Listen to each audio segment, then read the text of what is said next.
Assalamu алейкум туғандар. Құдай бөріп нәсіп қылып, елдің себебі менен мынау Садыр Жапаров кече түрмеден шығып, премьер-министрлік тақтыға отырды. Анан әр түрдүү саяси серепчилер, политологтор, оппозиция сөрөйлөр, анан көз ачыктар айтып атасыңар, Садыр Жапаров андай болот, ТОПК-га кошулуп кетет, Матраимовго кошулуп кетет, Жээнбековдер андай дептир, кияк бияк депчи. Садыр бир ай иштеген жок. Бир күн иштей элек силер ушуну баштап атасыңар да. Кичине бир сабыр кылып туруп тургула, Садыр өзүнүн иштегенин көрсөтсүн.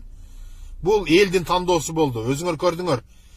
100 миңдеген элдер көтөрүлүп чыкты ушу Садыр деп. Даже акчага сатып алган балдарыңар силерди карабай койду. Эмне дегенде элдин каалоосун өзү билди. Ошого урматтуу жердештер, туугандар, кыргыздарым суранып кетет элем, бир аз сабыр кылып турсак, ушул адамга мүмкүнчүлүк берсек иштегенге. Анан иштейт элем, тияк кылат элем, кыйратат элем дегендер. Садыр айтып атат, бардыңар келгиле жумуш берейин деп. Барып өнөрүңөрдү көрсөткүлө, мынау эпчилдер тияк бияк кылып берем, кыйратып берем дегендер. Көрөлү силерди, иштеңер келеби? Барып иштегиле, иш жүзүндө көрсөткүлө. Анан тилиңер менен какилдай бербей.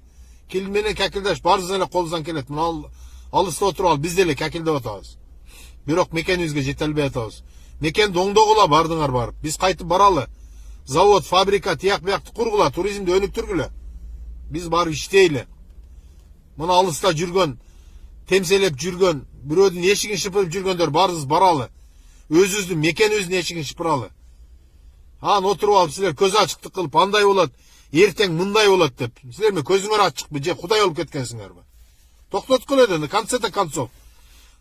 Адам тактыга отура элек сындашты баштадыңар. Бизге не жагат өзү?